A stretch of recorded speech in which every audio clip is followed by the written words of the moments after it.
하나님의 말씀인 성경은 우리 주님께서 다시 오신다고 분명히 말을 해주고 있어요. 그러다 보니까 성경을 하나님의 말씀으로 알고 믿는 신자들이야말로 더 우리 주님의 재림, 즉 종말에 관심을 기울일 수밖에 없기 때문입니다. 자, 그래서일까요? 사탄은 이 종말을 가지고 신앙생활을 나름 잘하고 있는 우리 신자들을 미혹하기도 해요. 이 종말 부분을 건드립니다. 한마디로 사탄은 비성경적인 신학으로 무장한 일부 목회자들과 선교사들을 이용해서 지금도 성경에 근거한 바른 신학이 말하는 종말론을 왜곡하고 시한부 종말론으로 여러 신자들을 미혹해요. 아마 여러분도 들어보셨을 거예요. 시한부 종말론. 이만희의 신천지가 그렇게 이야기하는 14만 4천 명, 14만 4천 명, 이만희 씨는 이렇게 이야기를 하죠. 14만 4천 명만 구원받는다.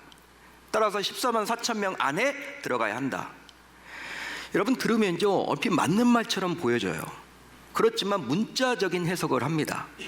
요한계시록에 나와 있는 14만 4천 명을 문자적으로 해석하는 게 바로 이만희의 신천지예요.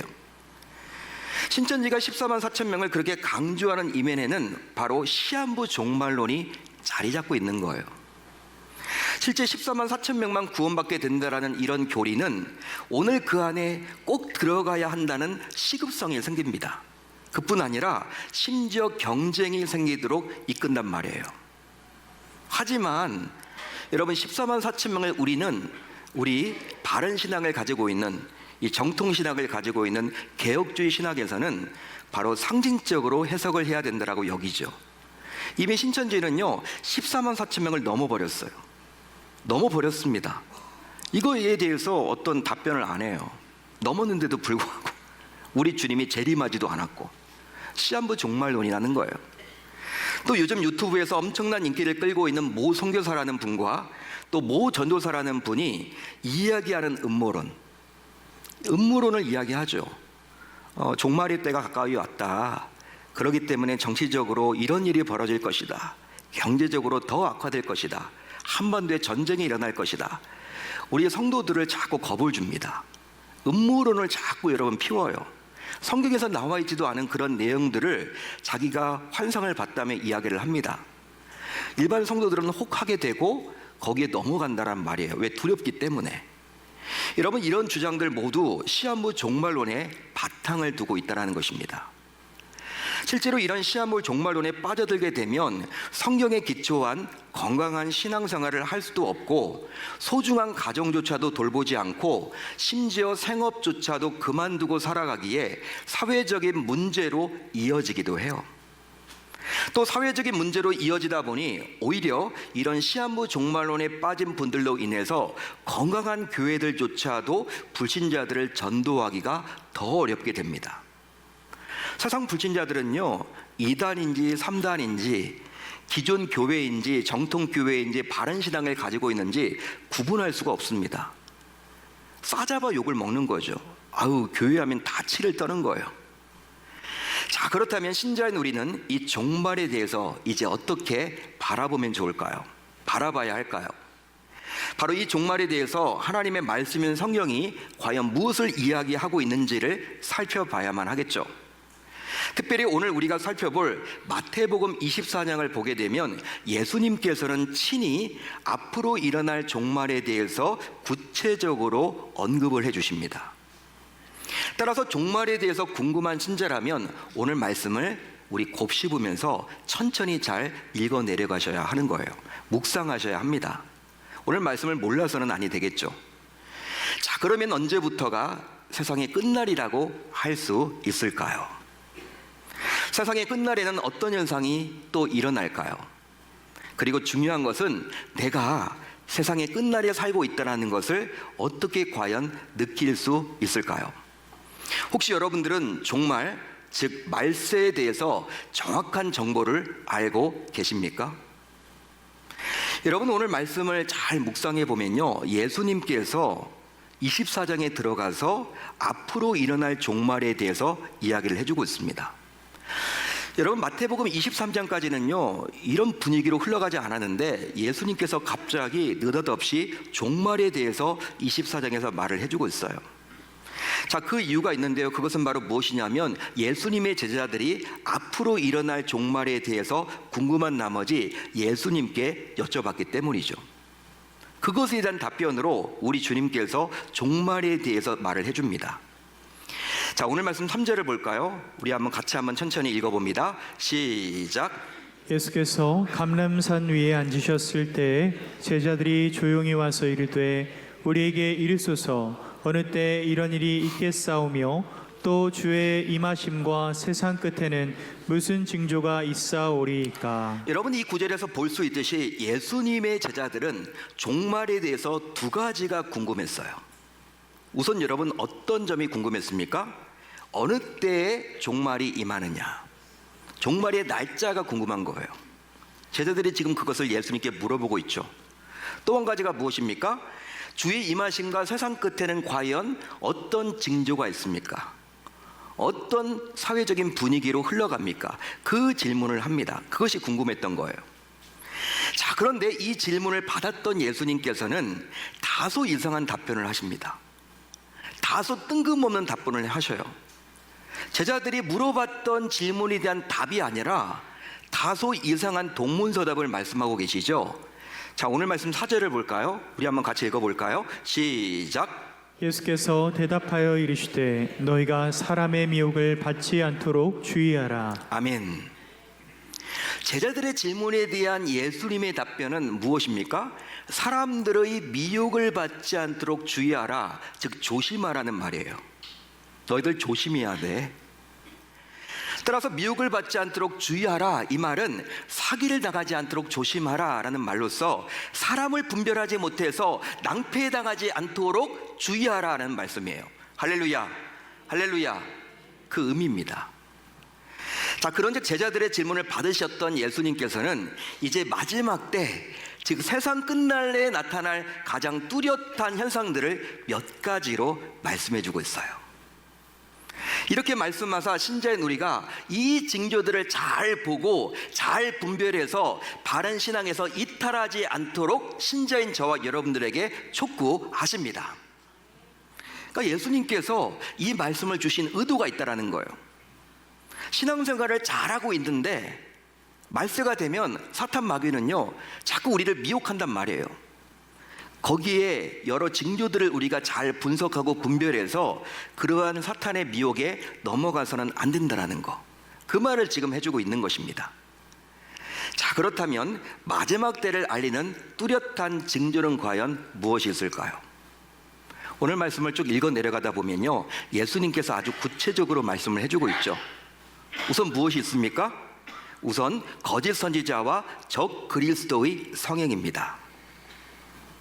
자, 오늘 말씀 5절을 볼까요? 우리 같이 읽어봅니다. 5절 시작. 많은 사람이 내 이름으로 와서 이르되 나는 그리스도라 하여 많은 사람을 미혹하리라. 아멘. 자신을 그리스도라 주장하는 많은 사람이 나타나요. 그리고 그들은 모두 그리스도인 척합니다. 그렇게 함으로 자꾸 미혹을 하는 거죠. 여러분, 이런 징조가 바로 말세에 나타나는 대표적인 현상이라고 말할 수 있는 거예요. 자, 그래서 이제 예수님께서는 신자인 우리에게 말씀하고 있는 것이 무엇이냐면 정신을 바짝 차려서 이들에게서 미혹당하지 않도록 주의하라고 신신당부하고 있습니다. 실제로 이들은 적그리스도이며 사탄의 앞잡이들이에요. 자, 그런데 오늘 말씀 11절을 보세요. 여러분들이 가지고 있는 성경 11절을 보십시오. 11절을 보시면 이들을 가리켜서 거짓 선지자로 지칭을 해주고 있습니다. 거짓 선지자다, 적그리스도, 사탄의 앞잡이, 심지어 어떤 자라고요? 거짓 선지자. 그 이유는 바로 이들은 하나님의 선지자인 양 속여서 선량한 양을 약탈하고 양의 소유를 빼앗는 늑대와도 같기 때문이죠. 실제 이들은 진리보다도 자신의 말에 더 권위를 두므로 자신의 사적 욕심과 이익을 챙기기에 바쁩니다. 여러분, 또 있죠. 오늘 말씀 읽다 보면 징조가 또 나와요. 어떤 징조가 나옵니까? 지구촌 곳곳에 기근과 지진과 전쟁, 즉 각종 재난이 성행합니다. 어디 나와 있을까요? 오늘 말씀 7절을 볼까요? 우리 한번 천천히 같이 읽어봅니다. 시작. 민족이 민족을, 나라가 나라를 대적하여 일어나겠고 곳곳에 기근과 지진이 있으리니. 아멘. 물론 인류 역사를 살펴보게 되면 애로부터 기근도 있었어요. 지진도 있었습니다. 인류 역사는 전쟁사라고 이야기할 만큼 각종 전쟁도 있어 왔죠. 하지만 문제가 무엇이냐? 말세가 되면요, 이제 세상 끝이 되면 점점 기근이 일어나고 지진이 일어나고 전쟁이 일어나는 주기가 짧아진다라는 거예요. 간격이 짧아집니다. 그래서 하루가 멀다고 기근과 지진과 전쟁의 소식을 우리는 접한다라는 것입니다. 그뿐 아니에요. 세상 끝날이 가까울수록 하나님께서 인간에게 주신 자연 만물을 인간 스스로 파괴하고 어지럽히사 결국 우리 인간은 그동안 경험해보지 못한 감당하기 힘든 각종 재난을 만나게 되는 것이죠. 오늘 말씀 보게 되면요, 또 다른 징조가 나와요. 그것은 바로 무엇이냐? 신앙을 위협하는 각종 핍박과 환난의 성행입니다. 자, 오늘 말씀 9절을 볼까요? 우리 한번 같이 읽어봅니다. 시작. 그때 사람들이 너희를 환난에 넘겨주겠으며 너희를 죽이리니 너희가 내 이름 때문에 모든 민족에게 미움을 받으리라. 아멘. 말세가 되면 오직 예수를 믿는다라는 이유만으로, 교회를 다닌다라는 이유만으로 종족 손해를 보고 핍박을 당하고 심지어 박해까지 당하게 돼요. 자유민주주의 국가를 살고 있는 저와 여러분들은 느끼지 못하지만 이건 여러분 전 세계적으로 심각합니다. 다른 이유가 아니에요. 우리나라도 점점 마찬가지죠. 예수 믿는다라는 이유로 그분과 어떻게 말도 섞어보지 않았는데도 불구하고 그냥 무조건 그냥 좋지 않게 여겨요.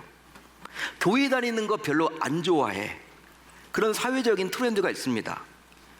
그 이유는 바로 마지막 때가 가까울수록 사람들의 마음과 정서가 메말라지면서 자신의 감정을 쏟아낼 대상을 찾게 되는데, 바로 분풀이 대상으로 그리스도인들을 선택해서 교회와 성도들을 집중적으로 공격하기 때문이에요. 따라서 삶의 현장에서 오직 믿음으로 살려고 몸부림치는 신자들은요, 더욱더 세상의 핍박과 이런 박해로 인해서 환난을 겪을 수밖에 없다라는 것입니다. 여러분, 예수를 믿는다라는 건 쉬운 일이 아니라는 거예요. 점점 갈수록. 그뿐만이 아니에요. 오늘 말씀 보게 되면 또 다른 징조가 나오죠. 그것은 바로 무엇입니까? 신앙의 길에서 탈선하는 신자들이 성행합니다. 어디 나와 있을까요? 12절을 보시면 나와 있죠. 우리 한번 같이 읽어볼까요? 시작. 불법이 성함으로 많은 사람의 사랑이 식어지리라. 아멘. 말세에 일어나는 여러 현상들 가운데 가장 가슴 아픈 일이 있다면 그것은 바로 무엇이냐면 신앙의 길에서 탈선하는 신자들이 점점 많아지게 된다는 거예요. 예수를 잘 믿었던 분 가운데 희한한 어떤 이유로 인해서, 여러 가지 환경의 변화로 인해서 예수를 믿는 것에서 떠나는 분들이 점점 늘어만 가고 있다는 거예요. 점점 예수 믿는 사람들이 많아져야 하는데 그게 아니라 예수 믿었던 사람들 가운데서도 신앙에서 탈선하는 분들이 많아지더라는 것이죠. 실제 코로나19를 겪으면서 코로나19 이전에 열심히 교회에서 봉사하고 사역하고 출석했던 분들 가운데 안 보이는 분들도 있습니다. 교회를 떠난 분들도 있고요, 교회와 멀어지는 분들도 계시고, 심지어 예수님과 멀어진 분도 계셔서 이 주일이 되었지만 주일 성수에 대한 어떠한 감각조차도 사라진 분들도 우리 주변에서 많이들 보게 되죠. 여러분, 이 코로나19 때문에 그런가요? 말세가 되면요, 제2의 코로나19, 제3의 코로나19 이런 것들이 계속 닥치거든요. 그때마다 그렇습니다. 실제 바울 역시 디모데후서 3장에서 말세에 일어날 현상을 보다 구체적으로 다음과 같이 이야기를 해주고 있거든요. 좀 길지만 제가 한번 읽어드릴게요. 여러분들이 잘 한번 집중해 보십시오.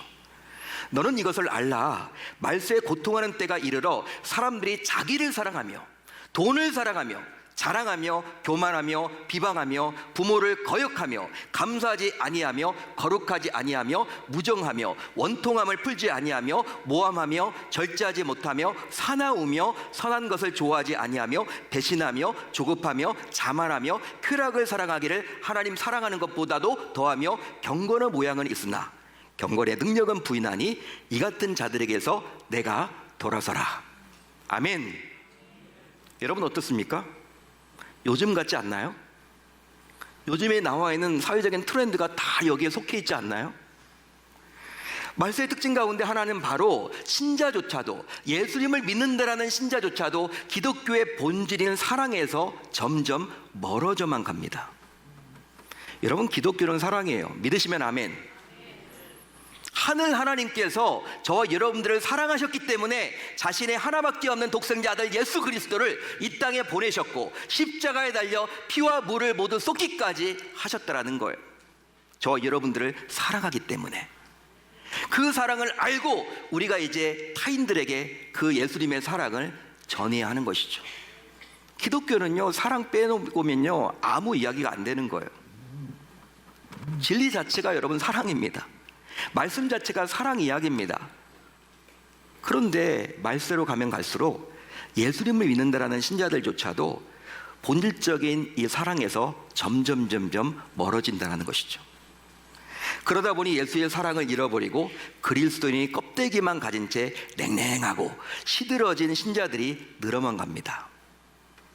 자, 그렇다면 말세에는 신자들의 사랑이 왜 식어지게 되는 것일까요? 여러분, 먹고 살기 힘들어서 그럴까요? 바빠서 그럴까요? 왜 말세로 가면 갈수록 신자들의 사랑이 식어지는 것입니까? 그 이유는 바로 불법, 오늘 말씀에 나와 있죠. 불법, 즉 말씀대로 살지 않기 때문입니다. 그 결과 사랑이 떠난 자리는 안타깝게도 오히려 정죄와 비난만이 버티고 있을 뿐이에요. 사랑하는 성도 여러분, 예수님께서 해주신 이 말씀에 비춰볼 때 지금 우리가 살아가는 이 시대는 과연 세상의 끝이라고 할 수 있을까요? 할 수 있습니까? 그렇다면 이 말씀을 듣는 여러분들은 과연 말세라는 것이 요즘 느껴지십니까? 요즘 말세야, 말만 그렇게 하시는 것이 아니라 그게 여러분 말세라는 것이 느껴지세요? 여러분, 보통 우리가 종말을 이야기할 때 종말에는 두 가지가 있음을 알고 계십니까? 종말에는 두 가지가 있습니다. 우선 개인적인 종말이 있고 다음으로 우주적인 종말이 있어요. 자, 그런데 분명한 것은 신자인 우리 모두 누구든지 개인적 종말을 맞이할 수도 있다는 것입니다. 즉 오늘 밤이라도 우리 주님께서, 하나님께서 나를 부르신다면 호흡이 멈춰지는 죽음을 저와 여러분들 모두 맛볼 수밖에 없다라는 거예요. 자, 그러면 신자인 저와 여러분들은 이제 과연 어떻게 살아가야 할까요? 뭘 붙들고 기도하면 좋을까요? 오늘 말씀의 제목처럼 말세를 살아가는 지혜는 과연 무엇일까요? 몇 가지가 있는데요, 이것 붙들고 기도하자는 거예요. 우선 아무리 힘들어도, 아무리 위기가 닥쳐도, 아무리 어려워도 끝까지 믿음을 지켜야만 하겠습니다. 오늘 말씀 13절에서 볼 수 있듯이, 여러분들이 가지고 있는 성경 13절을 보세요. 13절에서 볼 수 있듯이 끝까지 믿음을 지키는 자는 구원을 얻기에 이제 어떤 일이 있어도, 어떤 위기를 만나더라도, 제2의 코로나, 제3의 코로나가 닥치더라도 중도의 신앙에서 탈선해서는 아니 됩니다. 따라서 이런저런 이유로 어려움을 만나더라도 오직 예수, 오직 믿음, 오직 은혜를 절대로 놓쳐서는 아니 될 줄로 믿습니다. 신앙을 놓치면요, 다 놓치는 거예요. 다 놓치는 겁니다. 신앙을 놓치면요, 그것보다 미련한 것이 없는 거예요. 여러분, 위기라고요, 힘들다고요, 어렵다고요, 신앙만큼은 붙드셔야 돼요. 근데 여러분, 우리는 보통 어려우면요, 상황이 힘들면요, 교회부터 안 나와요. 그렇죠? 교회랑 멀어져요. 여러분, 왜 교회랑 멀어질까요? 사탄이 그렇게 만드는 거예요. 거기 넘어가시면 안 됩니다. 절대로 어떤 일이 있어도 끝까지 믿음을 지켜야만 할 줄로 믿습니다. 또 성경에 근거한 바른 복음으로 무장해야 하겠습니다. 실제로 말세가 가까울수록 사탄 마귀는요, 비성경적인 각종 이단과 사이비를 동원해서 신앙생활을 잘하는 신자들을 교묘하게 미혹합니다. 따라서 신자라도 바른 복음으로 무장할 때만이 강력한 미혹의 세력들로부터 자신의 몸과 영혼을 지킬 수 있다는 거예요. 그런즉 말세에는 오히려 바른 복음으로 무장할 수 있도록 스스로 영적 훈련을 받아야 할 줄로 믿습니다. 한마디로 주일 성수는 기본이고 금요 성령 예배에 반드시 나와서 바른 복음에 기초한 체험적인 신앙을 가지도록 깊이 기도할 수 있어야만 하는 거예요. 성경에 나와 있는 그 하나님이 나의 하나님이 되셔야 하는 거예요. 또 우리 교회에서 시행하고 있는 양육 훈련에도 적극적으로 참여해서 사탄의 관계에 흔들리지 말아야 할 줄로 믿습니다. 다른 데 가서 성경 공부하지 마시고 신학을 정상적으로 공부했던 우리 교회 안에서 교육자들에 의해서 여러분들이 성경 공부를 해나가실 수 있기를 당부드립니다. 또 복음 전파를 쉬지 말아야만 하겠습니다. 말세를 살아가는 우리 신자들 모두 한 사람이라도 이 복음을 몰라가지고, 주변의 복음을 몰라가지고 구원받지 못하는 일이 생기지 않도록 이제 어느 때보다도 시급성을 가지고 주변 불신자들과 신앙생활을 쉬고 있는 자들에게 나아가서 담대히 복음을 전해야만 하는 것이죠. 예전 구소련 시절 이야기예요. 구소련 시절 이야기인데, 어느 목사님이 기차를 타고 가다가 앞에 앉아있는 한 남성에게 성경 말씀을 펴서 복음을 전했습니다. 여러분, 그런데 그 앞에 앉아있는 남자가 이 불신자뿐만 아니라 무신론자였어요. 신이 존재하지 않는다, 그렇게 주장하는 자였습니다. 목사님이 여러분 성경을 펴서 이야기를 하지만 이 사람은 듣지 않는 거예요. 그러면서 화가 난 나머지 이 사람이 목사님의 성경책을 잡아다가 뺏어가지고 이 성경책을 기차 창문 밖으로 던져버렸습니다. 목사님은요, 화가 났지만 어떻게 할 수가 없는 거예요. 이 사람하고 싸워서는 안 되잖아요. 또 여러분, 근데 목사님이 실망이 온 거예요. 실족하게 된 거예요. 구소련 시절이었기 때문에 성경 말씀을 자유롭게 이렇게 살 수도 없고 이 성경 구하기도 힘든데 어렵게 지금 복음 전하고 있는데 왜 나에게는 이런 어려움이 닥칠까? 목사님이 실망이 와가지고 이제 더 이상 전도하지 않습니다. 목회는 하시는데 그렇게 가졌던 그 복음의 열정을 기차에 들어가서까지 복음을 전했던 그러한 것들이 다 사라지게 된 거예요. 몇 년의 세월이 흘렀어요. 몇 년의 세월이 흘렀습니다. 목사님이 목회하는 교회에 한 남자가 와가지고 자기가 예수를 믿게 되었다고 하면서 세례를 달라고 요청을 하는 거예요. 목사님은요, 처음 보는 사람이었기 때문에 궁금하잖아요. 공산주의 국가에서 예수를 믿는다는 것 자체가 쉬운 일이 아닌데 어떻게 예수를 믿게 되었느냐라고 한번 그 이야기를 해달라고 하니까 이 사람이 하는 이야기가 이렇습니다. 바로 어떤 이야기였냐면, 자기 밭이 철길 옆에 있었는데 하루는 열심히 이렇게 밭을 갈고 있는데 지나가던 기차에서 어떤 책이 떨어지더라는 거예요. 자기 발 앞에. 이게 뭐야? 그래서 자기가 읽어봤대요. 누가 알려주지도 않는데 이거를 봤는데 성경이야. 이걸 보면서 어떻게 되었습니까? 가슴이 뜨거워지면서 성령이 역사하니까 이분이 예수가 다 믿겨지더라는 거예요. 아, 예수님 믿어야겠다고 결단하게 되었고 성경에 나와 있는 내용들이 다 믿어지더라는 거예요. 잠을 잘 때에도 계속 그 이야기가 계속 떠올라져서 밤잠을 이렇게 이루지 못하고 계속 맨날 며칠 성경을 다 보게 되었다.